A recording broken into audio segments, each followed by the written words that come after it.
Herkes hoş geldiniz. Welcome to the 29th session of İSAM Scholarly Talk Series. Professor Alfons Teipen'in with us today with his presentation titled A Comparative Study of the Earliest Three Biographies of Prophet Muhammad. Professor Teipen obtained his PhD degree from Temple University, Philadelphia, with the title Women in the Seerah of Ibn Ishaq.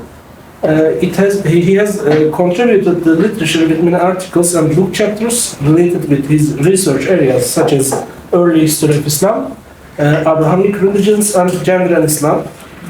Professor Teipen continued his studies in Furman University, Department of Religion. Lastly, I should mention that Professor is our guest researcher since last 2 months within the scope of İSAM Visiting Scholar Program. Now I want to give the floor to the professor. Thank you. Thank you all for coming. It's marvelous to see that many people interested in the topic. When I was thinking about presenting, I had hoped that 2 or 3 people would show up. And so it's marvelous to see how many of you all are interested. I probably should start out saying a few more words about myself. First of all, I have an accent. Well, only a native speaker would really know that.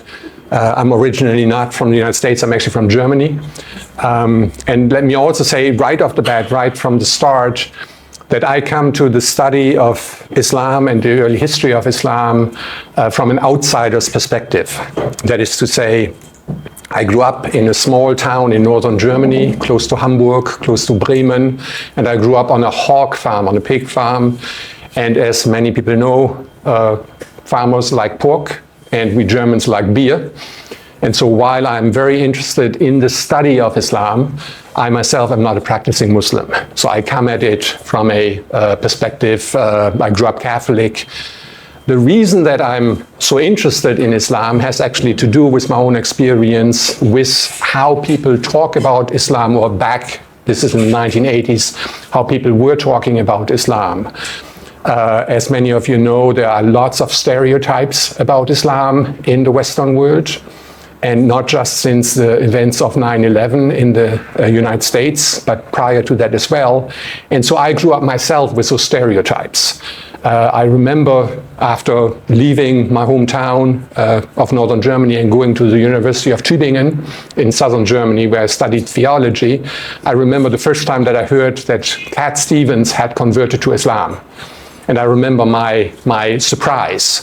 I was thinking, out of all of the religious traditions that you could convert to, why are you converting to Islam, this violent religious tradition, right? So I had these stereotypes myself. And then a couple of years later, I got invited to a exchange program with Temple University in Philadelphia in the United States. And that's for the first time where I really learned about true Islam. I studied with 2 Muslim professors. One of them is Mahmoud Ayub. Some of you may know him. He's worked on the Quran. He himself blind since childhood, and he really opened my eyes to what Islam is all about. An amazing professor, God bless his soul. He passed away just a couple of years ago. And so I learned for the first time that all of the stereotypes that I had about Islam were absolutely wrong.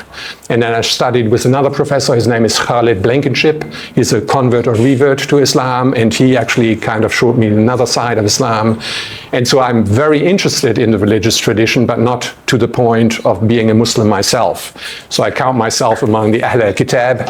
I count myself among, well, in the American context, you would say Muslim with a small m, right? Submitter to the will of God. I think we all are, Christians, Jews, and Muslims. It's just not Muslim with a capital M. So I just want to point that out right from the start, that I talk about the biography of Muhammad from this outsider's perspective, not from an insider's perspective.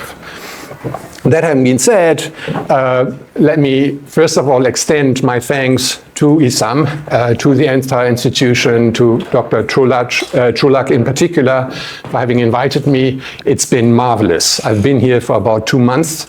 The library that you all have access to is among the finest I have seen when it comes to the early history of Islam. There's such a wealth of materials, and the reception that I've received here has been absolutely marvelous, very friendly, from the security staff that is greeting me whenever I come in, to the folks that are doing the housing, to the folks in the library. Everybody has been, very nice. Hospitality is one of the hallmarks, I think, of Middle East and of Turkey, and you are all shining very well in your hospitality toward guests. So my sincere thank you to everybody. So what I'm going to talk about today is it's one of my research areas. It's not the only one. I teach at the university, Furman University in Greenville, South Carolina, and I teach all the religions. So I teach Hinduism, Buddhism, Islam, Judaism, Christianity. So this is one of my areas, not the only one that I'm working on. But before I get into the subject matter, I have a paper that I wrote over the last couple of weeks that's now 30 pages. If we all want to sit here for 5 hours, we can listen to the entire paper. I don't think we want to do that, so I'm just going to try to summarize a little bit of the material that I do. And I want to start off with, to kind of set the background with a little bit of the work that I've done already, that I've published over the years. So what I'm doing is I'm looking at the three earliest Sunni biographies of Muhammad, Ibn Ishaq, Al-Waqidi, and Ibn Sa'd. And I'm approaching them from a comparative perspective using some of the tools that were developed in gospel studies. That is to say, it's what is called a synoptic view, in order to see what each of these author collectors is bringing to the table, how they see the life of Muhammad. So let me say what I'm not doing. So what I'm not doing is looking at the texts to find out what really happened. We all know that Ibn Ishaq, Al-Waqidi, and Ibn Sa'd wrote much later than the life of Muhammad, about 150 to 200 years after the fact. And we all know that they are telling overall the same story, but they are telling it from a variety of different perspectives. Each of them is not just a passive collector who is then passing on information. Now, in Hadith studies, you all know that we have a passing on of information that is usually verbatim. The very exact words that were said by Muhammad are being passed on to the next generation with an isnad that follows along. That is not true for Sirah and Maghazi. We have a similar situation where the overall khabar, the overall narrative, is passed on, but oftentimes we have slight differences in how it's passed on. We have slight differences in what is passed on from one generation to the next. And we have slight differences in what is emphasized. And through those differences, we don't necessarily discover what really happened during Muhammad's life, but what we can discover is how each of our author collectors, how Ibn Ishaq, how Al-Waqidi, and how Ibn Sa'd see and themselves understand what happened in the 7th century. So what we're talking about is not what really happened in the 7th century, but how people of the 8th and 9th century understood those stories. Let me start off with a very brief exercise where I involve you all. And the exercise is this, or the question is this: how did Muhammad die? What would be possible answers to the question, how did Muhammad die? Does anybody have anything?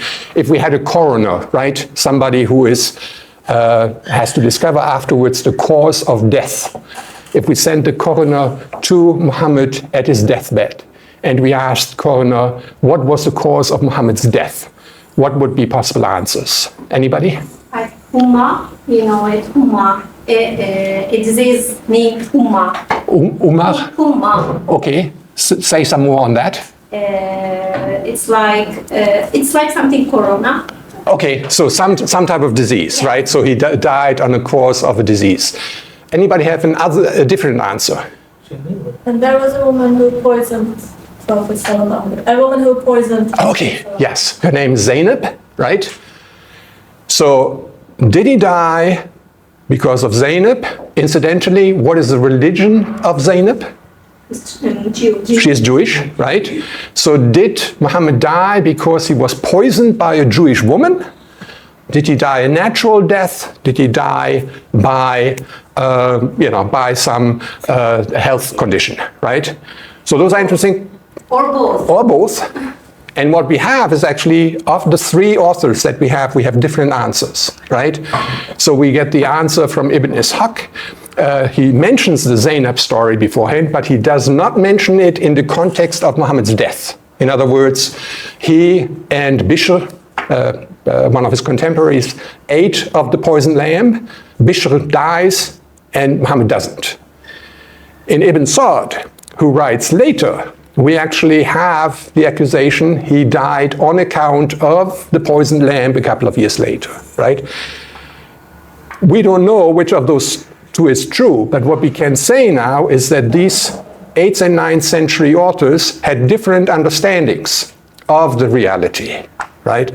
And what I'm arguing in my work in an earlier publication is that the reason that Ibn Sa'd is rediscovering or is reiterating the accusation against Zainab has not much to do with what actually happened, but has a lot to do with the time within which Ibn Sa'd wrote.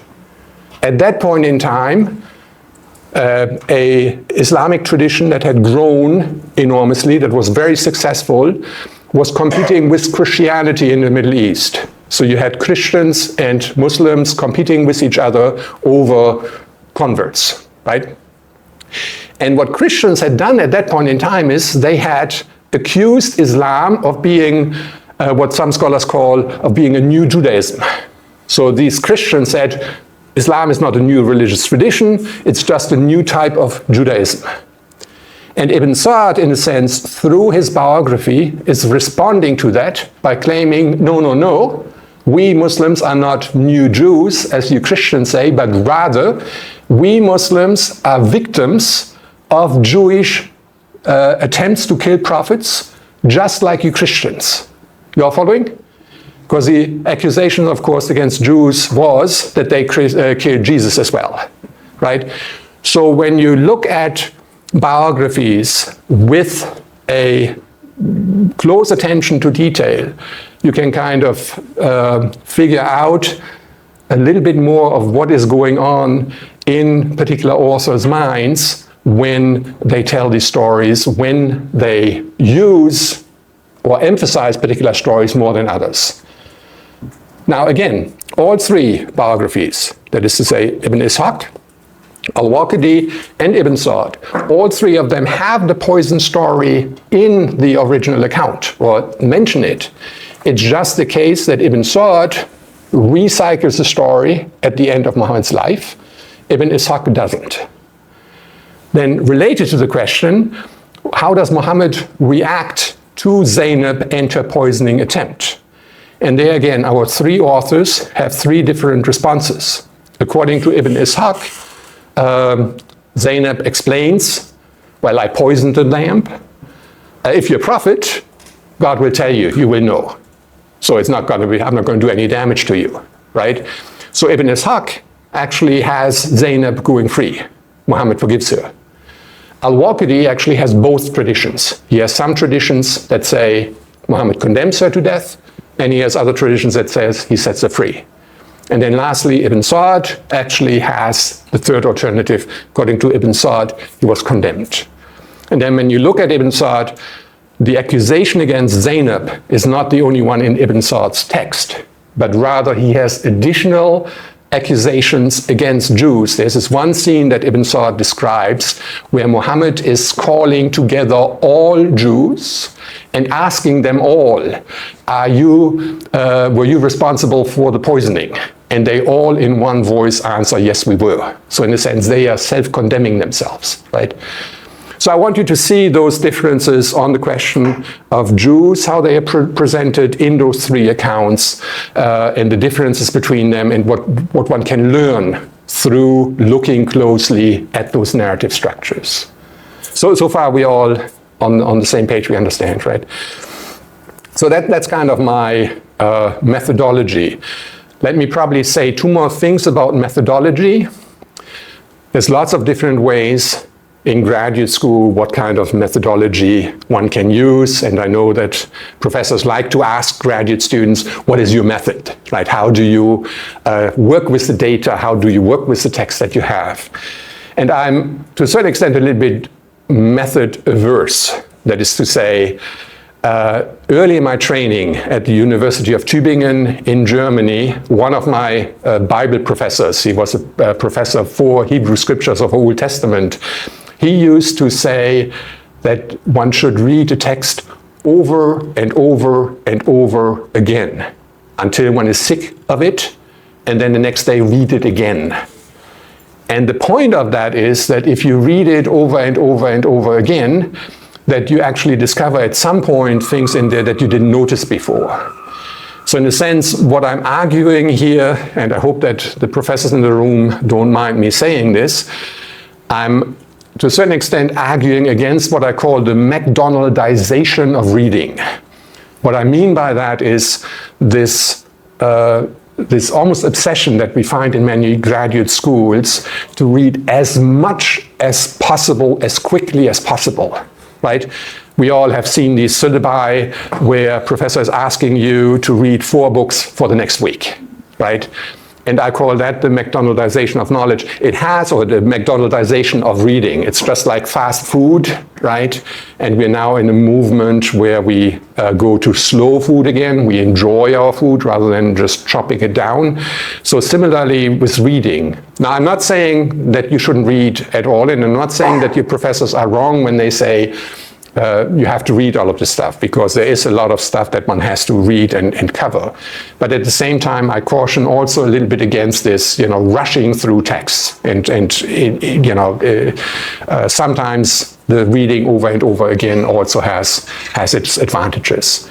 So that's one angle of my quote-unquote methodology, and the other one is you saw that already a little bit in when I talked about the 3 biographies, synoptic studies. And in particular, synoptic studies as were done on the so-called synoptic gospels.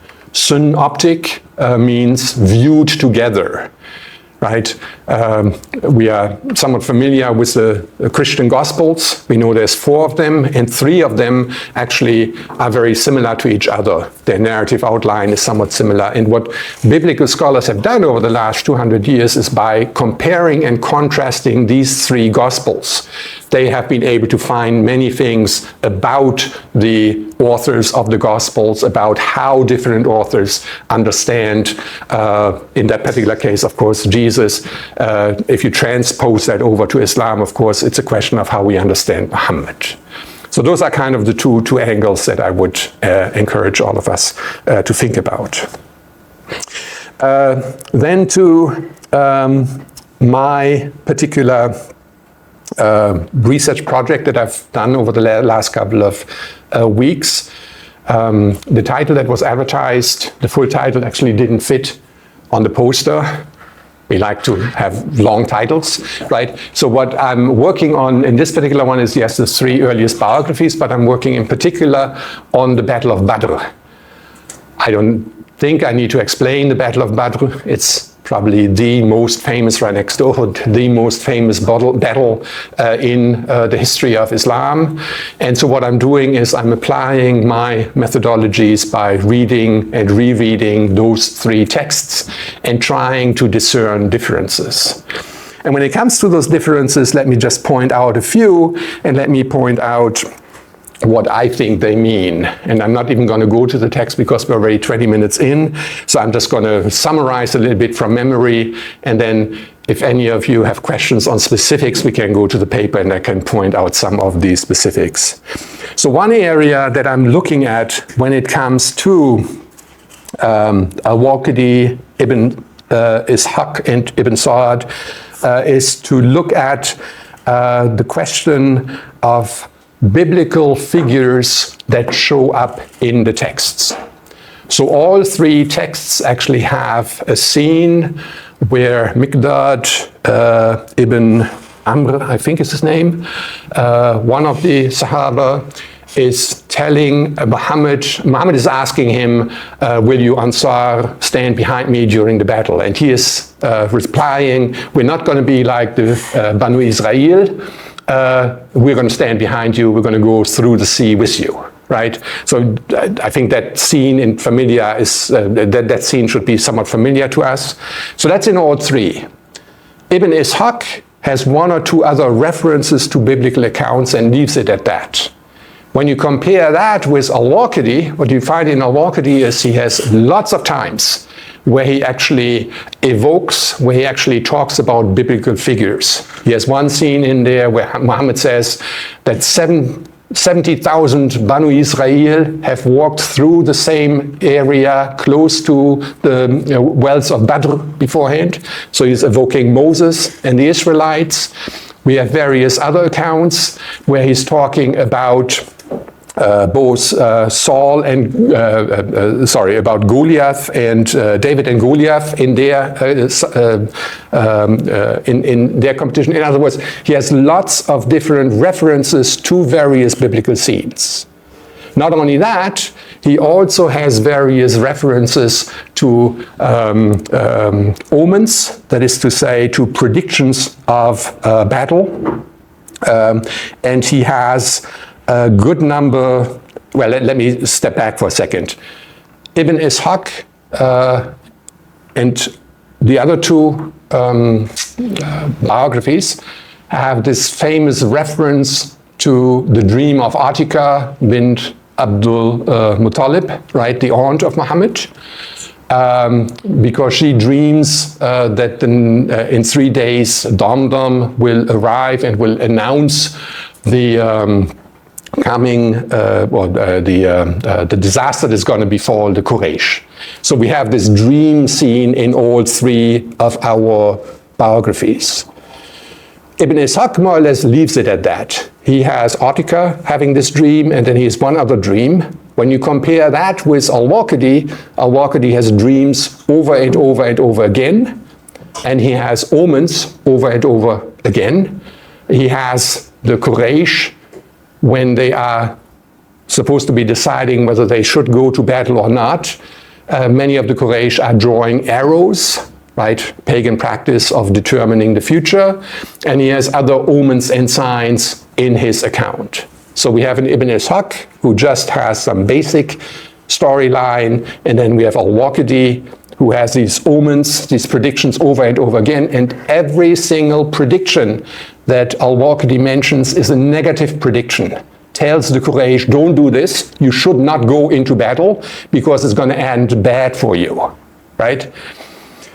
If you look at that, you could say in literary or in literature terms, what you have in Ibn Ishaq is more or less a dramatic scene. That is to say, you have Quraysh fighting against the early Muslim small community, and it's a thriller more or less, right? You have a small army, 300 plus men on the side of the Muslims, you have 1,000 men on the side of the Quraysh, and they're battling it out, and the Muslims win, right? What you have in Al-Waqidi is not really a drama, it's more like a tragedy, because the Quraysh are supposed to know. You as a reader, or if you sat in a theater, think of Greek tragedy. You as a reader know already how it's going to end, because every single omen, every single sign over and over again is telling Quraysh, don't do this, you're going to lose, right?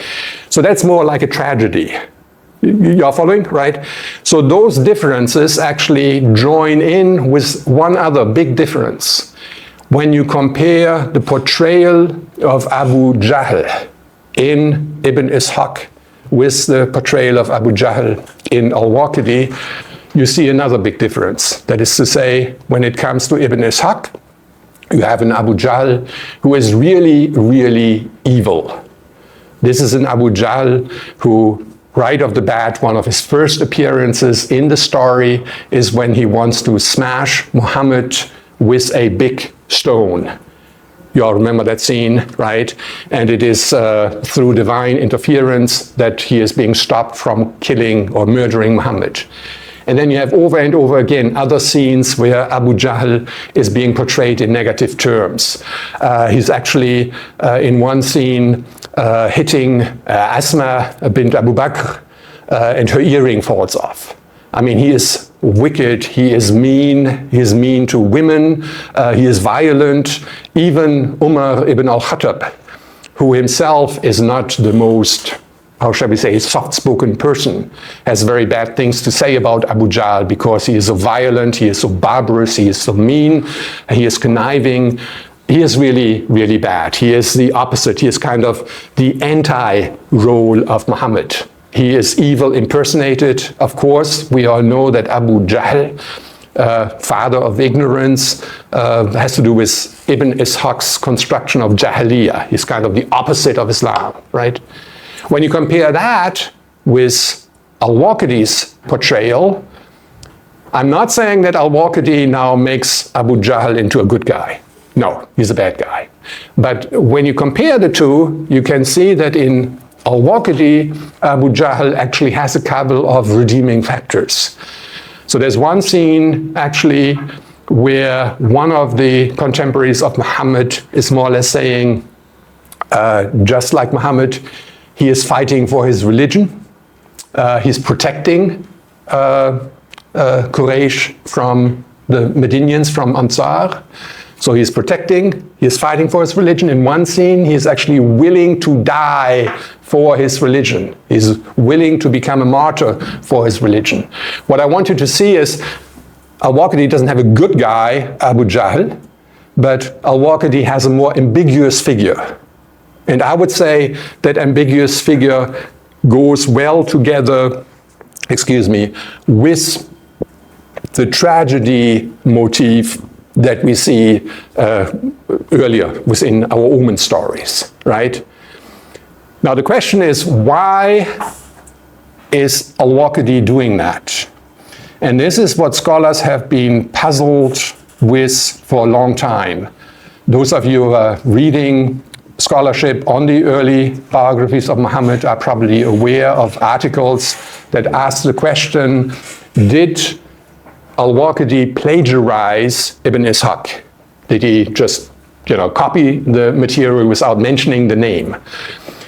And by now, most scholars, this is actually Jones, who in the 1950s actually wrote that famous article. By now, we know he didn't plagiarize. That accusation is actually totally out of context. Plagiarism didn't exist in that form back in the day. But then Rizvi Pfizer has more recently made arguments that it's not about plagiarism, but it is about individual interpretations. So Pfizer is arguing that Ibn Ishaq and al-Waqidi have different interpretations of Muhammad, but Pfizer is leaving it at that. It's not saying what are these interpretations. And what I'm suggesting is that we by now can probably say a little bit more on that. I think what we can say is that what al-Waqidi is doing is he is consciously, he is actually in very, how shall we say, aware fashion responding to what Ibn Ishaq is doing. Because what Ibn Ishaq is doing is he is writing during the late Umayyad Empire, at which point in time Islam is still a small minority religious tradition that is not fully established yet, and that is not fully legitimized, that is not fully recognized by its neighbors, by Jews and Christians. So what Ibn Ishaq is doing is, Ibn Ishaq is more or less saying, yes, we Arabs were, during pre-Islamic times, really living in Jahiliyyah. It's most famously characterized in Ibn Ishaq's scene where you have Ja'far ibn Abu Talib, talking in front of An-Najashi in Abyssinia, in Ethiopia, right? Where where Jafar is saying, "O king, we were a people, we were an al-Jahiliyyah. We were a people of Jahiliyyah. We didn't have any laws, we were polytheists, we treated our women badly, etc., etc. And now, Muhammad has brought us a religious tradition called Islam that is turning the ship 180 degrees. We go from barbarity to civility. We go from lawlessness to Sharia. We go from polytheism to monotheism. We go from the absolute darkness of Jahiliyyah to the light of Islam, right? So what Ibn Ishaq is saying is, yes, Arabs really were in Jahiliyyah, they really were barbarian, they didn't have any books, they didn't have any law, and it was on account of Muhammad that they saw the light. Al-Waqidi is writing generation and a half later. He is writing when Baghdad is shining forth already as the shining city, when Islam is more recognized, and so he is rejecting Ibn Ishaq's characterization of Arabs as stupid. And so he is, in a sense, working against all of these dichotomies that Ibn Ishaq had introduced in the first place. That's kind of part of the argument that I'm making. And then I would add, probably as far as Ibn Sa'd is concerned, writing a generation later.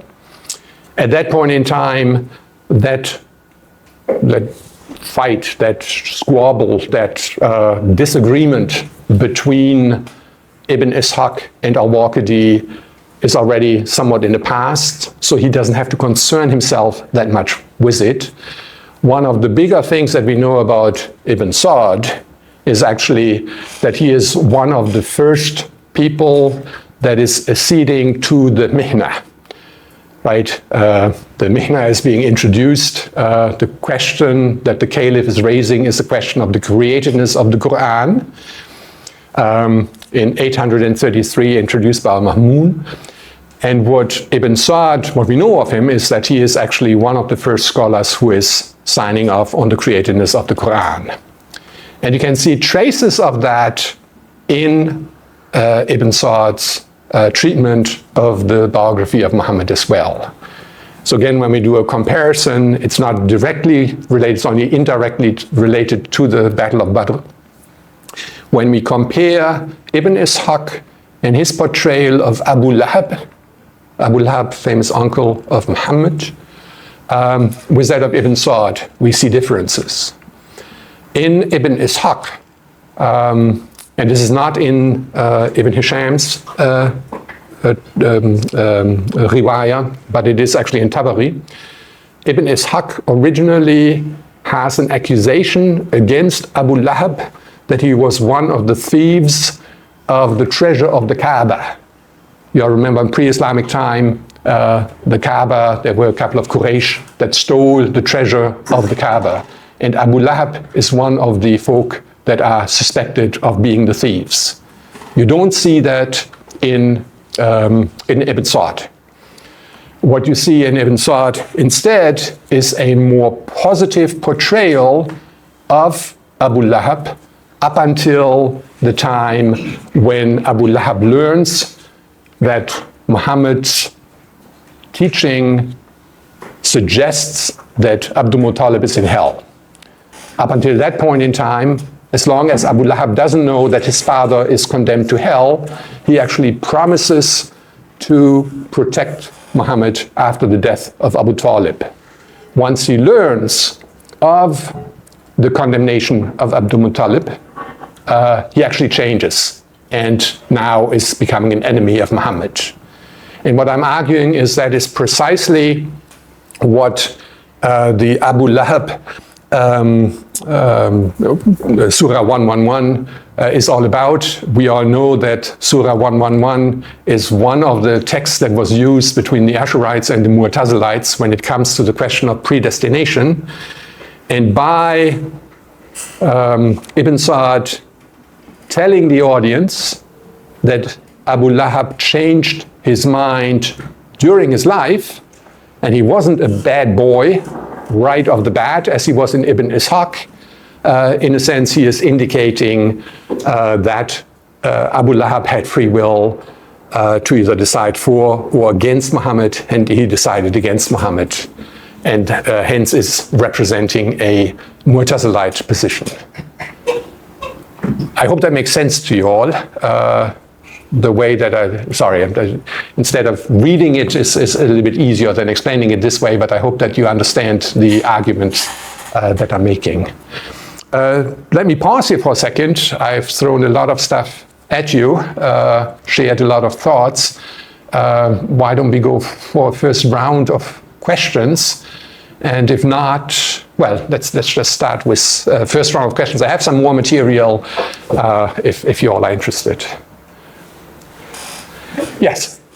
I'm not from this field. I'm just an outside. I mean, I'm studying something else, but I'm curious a little bit. Why do you think? I mean, there are let's say different depictions of characters, real characters, like Abu Lahab, for example. In one biography, he was depicted as a thief.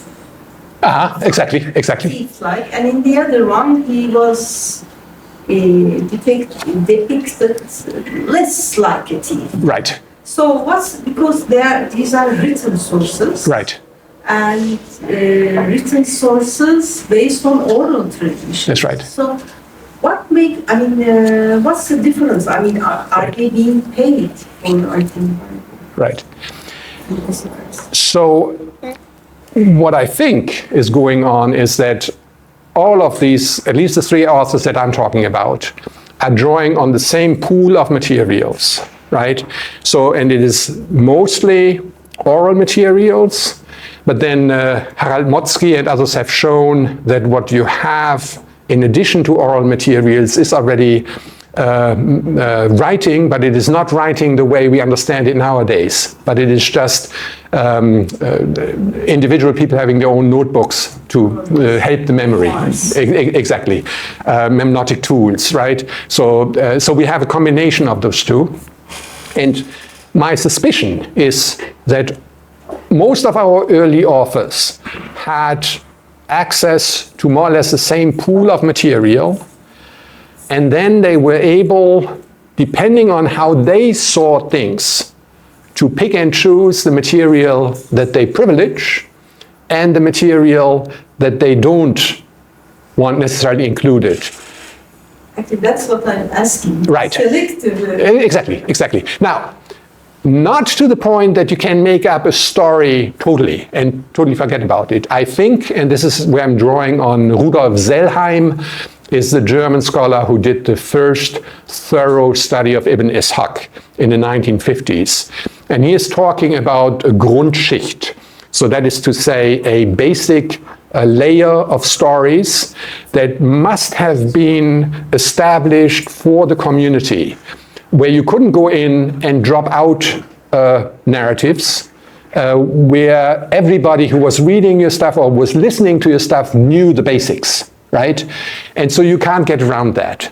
That explains why in the three sources that I'm dealing with, you don't have very clear-cut indications. So for example, when it comes to the Jews that I was talking about earlier, all three of them have some positive stuff on Jews that must already have been part of the Grundschicht, of the common stock. So you can't get around that. You have to, if you want to be taken seriously as a author, as an authority on the life of Muhammad, you have to tell those stories, right? But apart from that, you have freedom to then emphasize certain aspects. So you pick from the common pool and use a story more than once.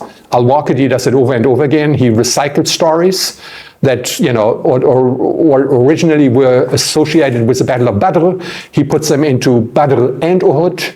One of them, Hudaybiyah, he puts it into Badr as well. So he kind of recycles the story over and over again. Hoping that nobody will notice, I don't know. And then there is an area that in my paper I call, and it's from synoptic studies, I call Sondergut. Sondergut is specialized material that is particular to one of our authors and the others don't have it. The most famous example is the Ja'far speech that I just mentioned. Ibn Ishaq has the Ja'far speech in front of Najashi.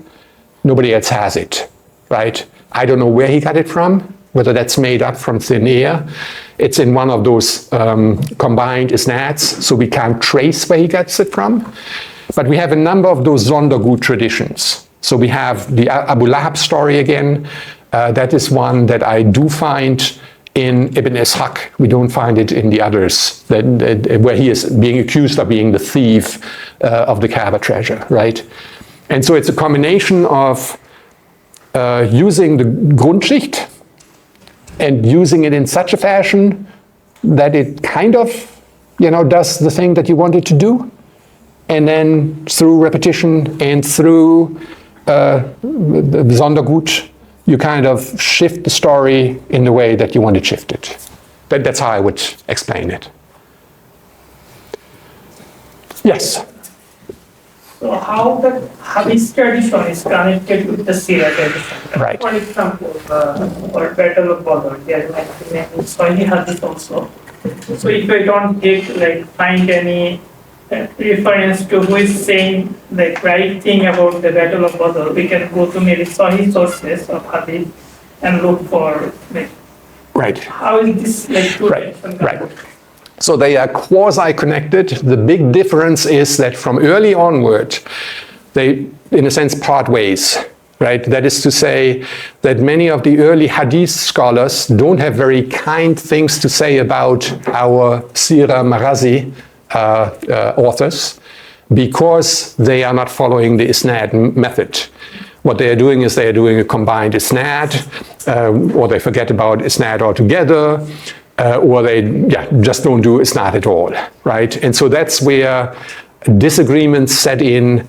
The interesting thing about all three of our authors is that all three of them get accused. Well, Ibn Sa'd is actually a special case, but Al-Waqidi and Ibn Ishaq get accused by hadith scholars of not doing the right thing. What the hadith scholars say is, don't trust them on hadith, but they are okay on Marazi and on Sirah, right? I'm not sure that anybody has looked at the ways within which hadith may have affected later narrations of Sirah Marazi. That would be an interesting question to study, because to a certain extent I assume that initially we probably have different audiences. That is to say, the hadith audience is particularly interested in fiqh questions, whereas the Marazi Sirah audience is more interested. There's a lot of qisas material, right? There's a lot of stories, narrations in there. And so it's not quite the clean hadith stuff. So I think that for a long time, those were parallel tracks. I'm not sure that there was much interaction, but it would be interesting at some point to see whether later hadiths have an effect on that, right? There's a project for you to look at. While you compare the text, do you use or do you find it helpful, the biblical tools, historical, critical? Right. Yes and no, right?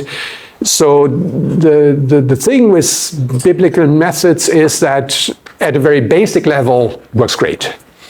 But then once you get into redaction criticism, you get into reader response criticism, those kind of things, I'm not sure how much of that is actually still going to be useful, right? And I don't know, I guess I'm older generation, I'm a little bit method averse, right? And so I just like my Professor Groß from Tübingen, who kind of said, read, right? Instead of, spending too much time on these methods. One of the beautiful things while I was here in Istanbul was that we have a gorgeous campus where you can stroll. But for me, in the United States, I have a pretty nice campus myself. Here it was just walking the streets. and being what a poet would call being kissed by the muses, right? Inspiration, wahi, whatever you want to call it. So it was this nice combination of sitting in the library, looking at texts during the day, and then just going out and doing 10,000 steps a day at least, every single day, to let things settle. And so that's kind of my methodology for now. I'm sure, and I think to a certain extent, we are at the very beginning when it comes to this type of methodology. I haven't seen many people do that. And as always is the case, originally you start kind of very broadly, and then at some point you figure out, okay, this particular approach is more promising than that. And then you can get into, particular biblical tools that may help. And of course, one has to be somewhat careful when applying biblical materials to Islamic materials. Obviously, there's a lot of differences between gospel and the way gospel came into being, the way that gospel is used, the status it has as sacred scripture and so forth, and what we have with Sirah Maghazi, right? So you have to also be kind of aware that they have a very different liturgical place, that they have a very different Sitz im Leben or contextual environment, and so you have to be fully aware of those as well. Yeah. Thank you. Yes. Just a quick question. This might be a little off the topic. As you said, the Sirah writers get accused of all kinds of things, including ignoring the isnad. Right. But the hadith scholars themselves ignore the context most of the time. True. Which, their obsession with the isnads of course is good. Right. Of, ensuring authenticity and stuff. Right. But why do you think they ignore context? Because it might cause some misunderstanding. Right. It does actually. Right. Do you have any theory of why? It's hard to say. I mean, it probably is part of that early parting of the ways, right? That is responsible for that. And then it's a question of, ignoring is probably a too strong a term, right? It's a question of valorizing one or the other, right? And so I would say, finding a compromise position that what hadith scholars are doing is they are valorizing, first and foremost, it's about isnad. Whereas for Sirah Maghazi, it's first and foremost, it is about context, right? So it's hard to say, as far as hadith scholars is concerned, what else is going on. There's something about purists in general, not just in Islamic studies, but wherever you go. Purists always have to have blinders. Right? And so that makes any type of purist, to a certain extent, laudable, because you're staying with that one area, but at the same time also the blinders, may keep you from seeing wider context, wider reality. So it's, God knows best. Yeah. Yes. I'm wondering about the way the authors contradict with the previous authors. I mean, when Waqidi diverges from Ibn Ishaq's narrative, does he do it explicitly or is it? Yeah? No, he doesn't. Okay. Right, he doesn't, right?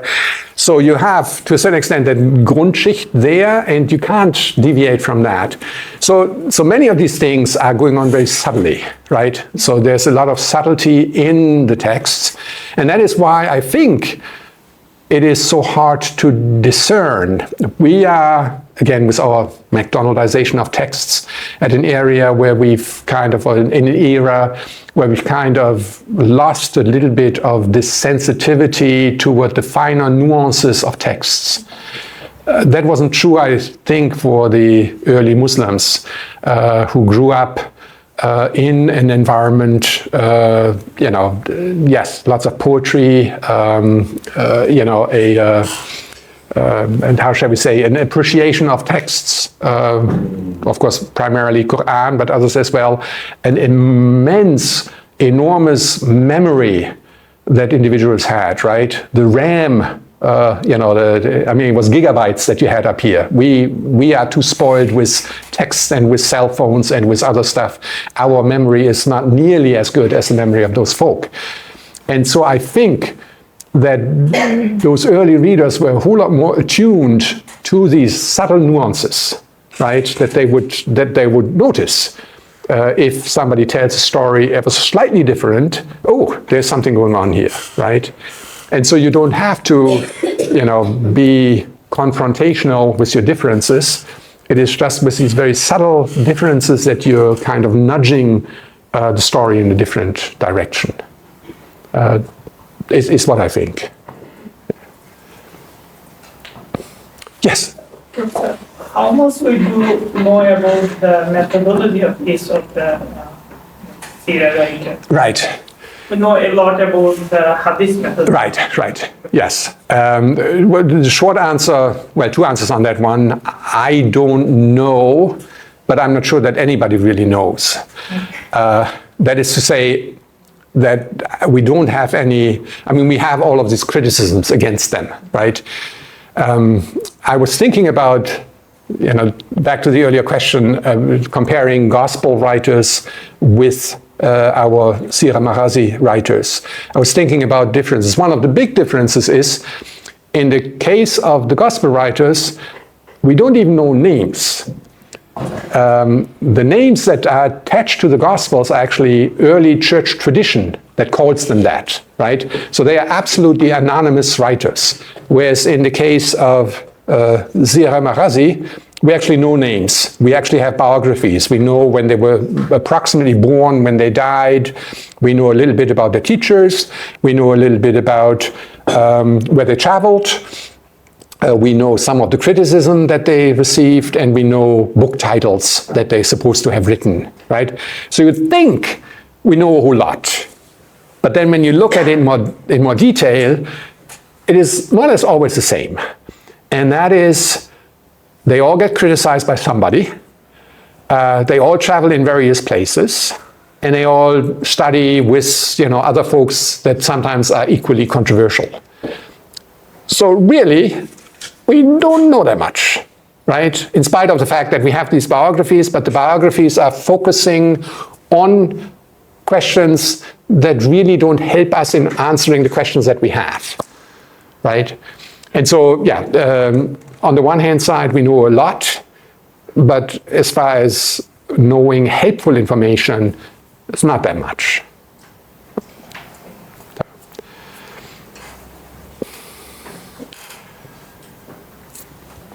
Other questions?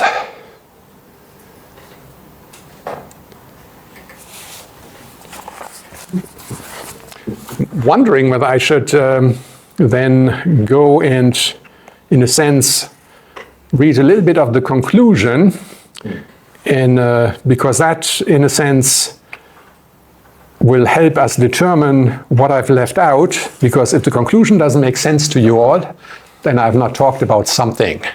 And then we can do that. Let me just quickly.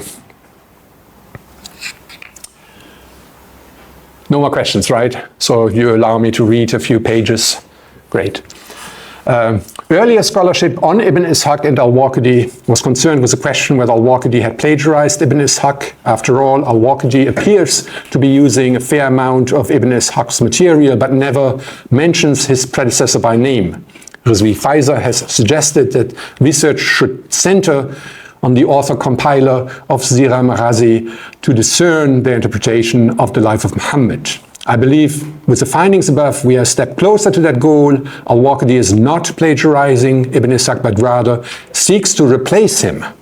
Al-Waqidi does not at all share Ibn Ishaq's dark view that the Arabs were caught in the ignorance, lawlessness, and uncivility of Jahiliyyah. Rather, Arabs had a proud history of pre-Islamic accomplishments of poetry, valor, and heroism. Al-Waqidi's Kitab al-Maghazi, in that view, counters Ibn Ishaq by celebrating the coming of Islam without belittling pre-Islamic Arabs. Ibn Sa'd, al-Waqidi's secretary, follows that lead, yet where al-Waqidi still had an axe to grind, with Ibn Ishaq, reshaping Abu Jahl into a competitive parallel to Muhammad, Ibn Sa'd is further removed in time from Ibn Ishaq. In Ibn Sa'd's day, it is no longer conceivable that the Arabs, whose shining city of Baghdad outperforms the surrounding civilizations, should ever have been uncivilized. While for Ibn Ishaq, knowledge and scripture had rested with the Jews of Medina, and the pre-Islamic Arabs were ignorant and illiterate, for Ibn Sa'd, it's the other way around. The Jews of Medina were the ignorami, and the Arabs of Mecca were civilized and literate. Ibn Ishaq's Muhammad is a personable prophet who is guiding Arabs out of ignorance and in dramatic fashion is leading a small band of believers to success, miraculously winning battle after battle and becoming a sizable ummah ready to conquer the whole world. Working during the heights of the Abbasid Empire, Ibn Sa'd portrays the hero of the story somewhat differently. His Muhammad starts looking more and more like the rulers for whom Ibn Sa'd is working. As the ruler of a world empire, the caliph is removed from personal interaction with ordinary folk. Rather, he is the CEO who calls the shots from up on high, within a large bureaucratic structure where data, that is lists, dates, and numbers constitute the tools and language of administration. That's kind of the end of, that's the conclusion. What I should say on that, we haven't talked much about Ibn Sa'd, right? So one thing that we talked about is a little bit of the Mihna, right? And the other thing, when you read Ibn Sa'd, of course we all know he has 8 volumes, and the first 2 used to be a separate work just on Sirah Maghazi, right? Parallel to what we have with Ibn Ishaq. But when you compare Ibn Ishaq with Ibn Sa'd, there's 2 things that stand out in my view. One of them is that the Muhammad of Ibn Ishaq is a person with emotions, is a person who is personable. There's lots of interactions where Muhammad is laughing. There's this one scene in the Battle of Badr where one of the soldiers, he's lining them up and one of the soldiers is sticking his belly out and he's poking the belly, and afterwards they embrace and kiss. So there's lots of emotion, there's lots of person there, right? A human being, right? Whereas when you go to Ibn Sa'd doesn't have that. Ibn Sa'd, in a sense, has a Muhammad, or has a narrative style. It's all about lists over and over again, and then happened the Ghazwa against, and then happened the Sariya against, right? So it's very formalized style, and Muhammad himself is not personally involved, but he receives reports from people. So that's very similar to what you have with a bureaucrat, right? Abbasid caliph who would not be dealing with everyday folk. He would be sitting in his palace and would be calling the shots just like the CEO nowadays, picking up the phone and telling people what to do, right? So I want you to appreciate that difference. And then the other one, also, this is Sondergut. So this is something that we have in Ibn Sa'd, but we don't have it in Al-Waqidi or in Ibn Ishaq. And that is the question of the prisoners at the Battle of Badr. We all know that it was controversial to take prisoners, whether the prisoner should be killed or whether they should be exchanged for goods. What Ibn Sa'd has is, in one of the scenes, he actually has a couple of traditions where he says that those Meccans who did not have money to pay for ransom could pay ransom by teaching 10 Madanese youths how to read. Any of you ever heard that story, right? It's only in Ibn Sa'd, it's not in the other ones. Now think about this. Ibn Ishaq is making the argument the Arabs were in Jahiliyyah. They didn't know books. They didn't know anything. It was the Jews and Christians who, in a sense, had knowledge in Medina. So if you were in Medina, you had access to books. If you were in Mecca, you didn't. Ibn Sa'd is turning it around. In Ibn Sa'd, it is actually the Jews who are stupid, and it is actually the Meccans who know how to write and teach the Medinese folk how to write. I want you to see how that is a change of 180 degrees, right? Of course, from a historical critical perspective, it makes a lot of sense. The Meccans were traders, right? If you're in trade, you have to keep records. You probably should know how to write. Whereas the agriculturalists in Medina probably didn't need that much writing, right? But what I want you to see is that difference, right? That from Ibn Ishaq, we have the accusation, Arabs don't know books, don't have writing. To Ibn Sa'd, now all of a sudden, the Jahiliyyah, Quraysh have writing, have books, and they actually teach Medinese folk how to do it. You're following that kind of traverse, right? So that was kind of the, I think, did we have anything in the conclusion that I didn't talk about?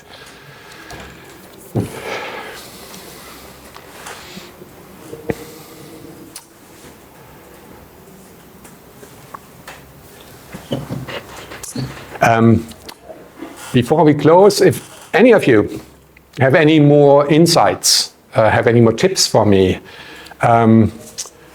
apart from the first name, there we go.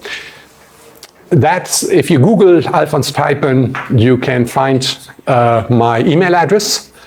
And if any of you have more questions or have suggestions of what to add before I submit this for publication, I would be most grateful. I want to thank you all to spend a Friday afternoon with me. And hopefully, inshallah, see you at some point in the future. Thank you. Thank you.